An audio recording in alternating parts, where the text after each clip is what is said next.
So just so you know,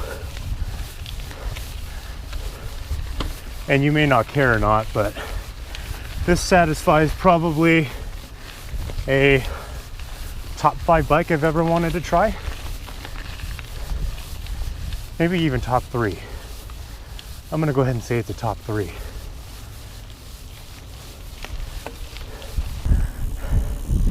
Hey everybody, my name's Andrew.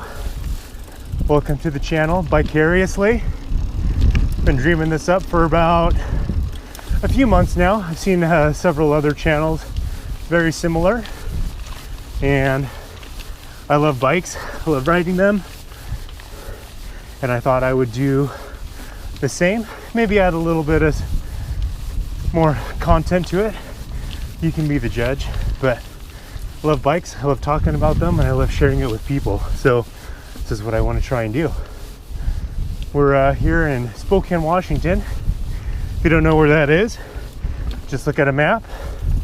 Look at the farthest northwest corner of the state, of this country, excuse me. And we're in Washington State on the east side. If you're from the area, you may have heard of nicknames for Spokane. But tell you what, it's a great place to ride bikes. We're over here at Beacon Hill. It's our local in-city kind of bike trail hub. It's got a little bit of everything, cross country, just normal single track, some downhill, some jump lines. It's got everything. So right now we are test riding the Yeti SB5.5. Like I was telling Alan, who's in front of me, this is probably a top 3 bike of everything I've always wanted to try.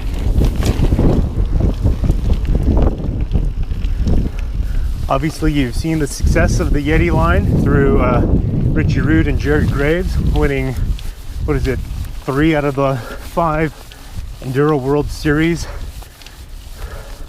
titles that are up for available.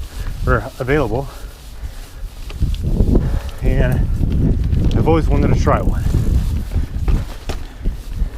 So now, why does everybody want to try these? Well, they came out with their Switch Infinity linkage system, which in science was supposed to perform similar to the predecessor that they had, where it was on a eccentric pivot, but this one is executed differently. Essentially, it's a single pivot bike, but the lower pivot placement, instead of being on a fixed location on the seat tube or on the bike, it is on a linkage mechanism that slides onto rails. For part of the stroke, the rails go up, and for part of the stroke, the rails go down, depending on how much travel you're using at the time. Yeti touts this to be a very efficient climber, and I would have to say it definitely is. The 5.5 stands for 5.5 inches of travel, or 140 millimeters for your metric folk, and it is being very efficient on the climbs. You know, like on those hardtails, you get that sense of acceleration when you stomp down on the pedal. You get some of that sensation climbing this bike. So a little more about the bike that I'm riding. This is a size large.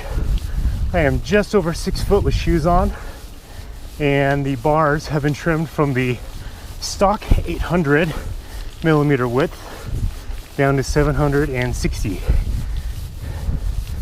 Just for comparison, my friend Mo, who I'm borrowing this bike from, he is about 5'10", and he prefers a little extra length to the medium. I believe Yeti would have someone around 5'10" on a medium, but I'm one of those that don't subscribe to too much to numbers and charts, and you really want to get on the bike, feel it, see how it feels under you, and make your decisions based on that. Don't let all these geometry trends try and steer you away from maybe a company that maybe their top tube or reach is 5 to 10 millimeters shorter than the rest. I personally, on my normal bike, I ride an XL. I do some racing as well, and I do love the little extra stability the length gives you. It's just more of a straight line, go fast, and not even have to worry about its sensation. This bike though, it has a 150 millimeter dropper, and I do have it slammed against the top of the seat collar, and it puts me in a near perfect pedaling position. I could have raised it maybe a tad, but didn't want to mess with it. My leg inseam is about 32 inches, and this feels really good. I think if I wasn't racing, didn't care all about that, this would be the perfect size I would go with for a climb all day, or put miles XC wise, or can also rip as well. All right, so this bike has the XL1 Eagle build from Yeti. It's one of their top tier builds, right under the XX1 Turk. And about the frame, I would have to admit that Yeti probably has one of the best looking frames, I think, in the bike industry. I love the line, it's sleek, not too round, not too sharp. Great looking bike, but the performance goes along with it. I think Mo has a 30 tooth on here, and I would say for an Eagle, if you've been on 30 before, you could easily adapt to 32. That final gear in the 50 and the 32 is about the same. So guys, we just finished the climb on the Yeti SB5.5. It was a great climb. I typically don't like the climbs, but this bike definitely made it easier. The geometry is really balanced. You know, it's only about a 66.5 degree head angle. A lot of modern enduro bikes these days are in the 66 to 65.5, and sometimes even slacker. I did not have a sensation of the front end lifting on me, even with the 160 mil fork up front. Going back to it just kind of scoots you forward when you really put the power down. It doesn't lose traction. Beacon Hill is really sandy, hard packed with sand right over the surface, and it didn't lose traction at all. We are in prime conditions though, so it kind of helps that as well, but we don't have a really aggressive tire. We got the Maxxis Aggressor, and even as its name implies, it's not the knobbiest of tires, but overall the balance of the geometry really made this a pleasant climb. It feels really light, probably feels closer to like a 26-pound bike versus the 29-30 pound bike that it is with pedals. So enough with the climb, let's hit the descent and wrap this video up. All right guys, we are about ready to descend. We're dropping into a trail called Pop Rocks. It's a good mix of rock features, single track, which then leads into a trail called Scared Cat, which is just kind of more fast single track. I'm gonna have to apologize in advance. I do not have my gimbal today. Part of this descent is going to be footage for a comparison for gimbal and non-gimbal footage, and that'll be coming up soon. So hang in there with us.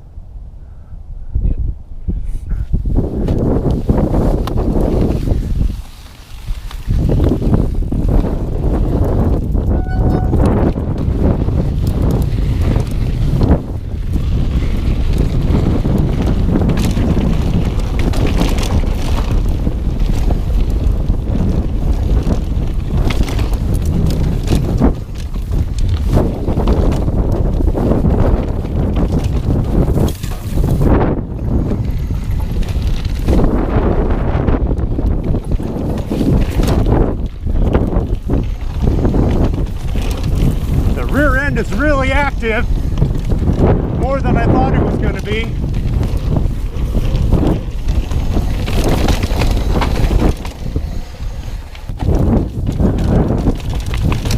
The really surprising thing here is for how supportive it is on the climbs.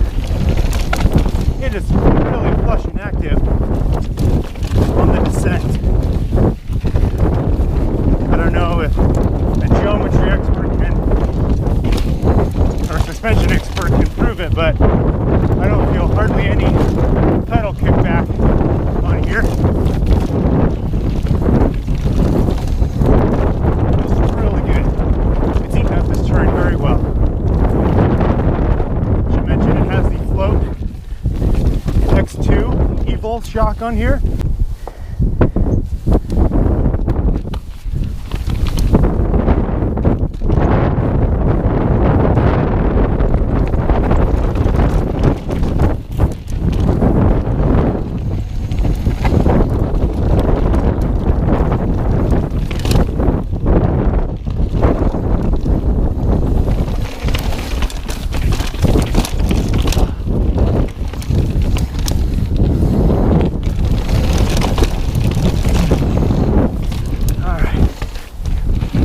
I have to say, on the size large, I do feel the added agility compared to my extra large Santa Cruz High Tower.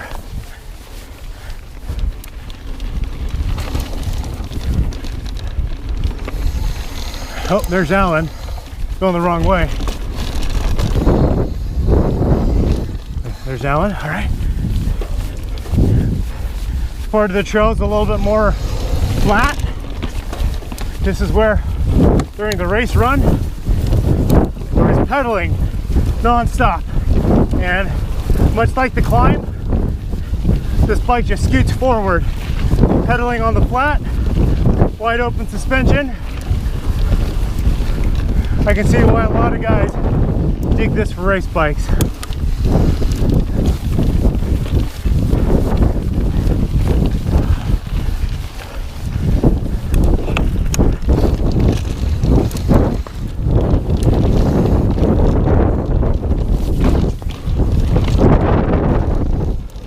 Some Axis DHF 2.5s on here. It's gripping this really well.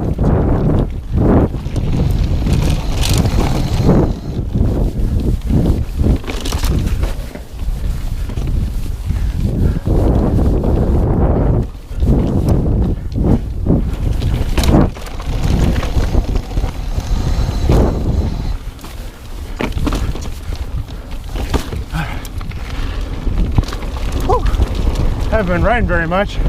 Admittedly, I'm pretty out of shape.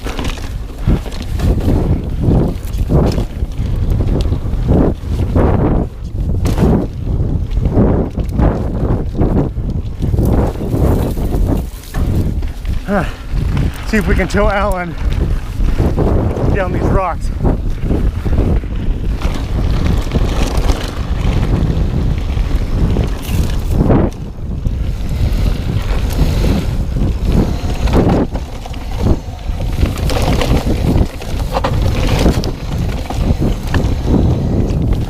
I hear him back there. Looks like he made it.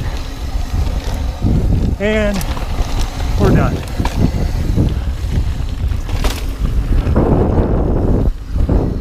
Alright guys, we just finished test riding the Yeti SB5.5, and all I can say is it's an amazing bike. It climbed really easily. I was really impressed with that. I'm going to have to maybe take back what I said and say maybe this is one of the best climbing full suspension bikes I have climbed with. Descending was equally as impressive, probably most impressive with how sensitive the rear end was. It was really supple, really plush, and you wouldn't have expected that with how well it climbed. The spec on this bike is absolutely perfect. You've got the XM481 wheels, about 30 millimeter inner width, so it gives good profile to these nice and wide Maxxis tires. X01 Eagle, Fox Factory Kashima suspension. Yeah, it's about perfect. They are a little on the steep end. This build runs around $7,100. You can get probably as equally as performing of a bike going down to like their XT or GX builds. They're about a couple thousand less and probably have just as much of a good time, maybe only being a pound and a half heavier. Again, there'll be a link in the description to Yeti's website. You can blow your minds on all that math and stuff yourself. But overall, really impressed with this bike. It's going to be a hard one to give back to Mo. So thanks for sticking out with us today. First video, plan to do more. Lots of ride reviews, gear reviews, blogs on racing, my approach. Mostly do enduro. So please like or subscribe, hang along, and we'll have some good times.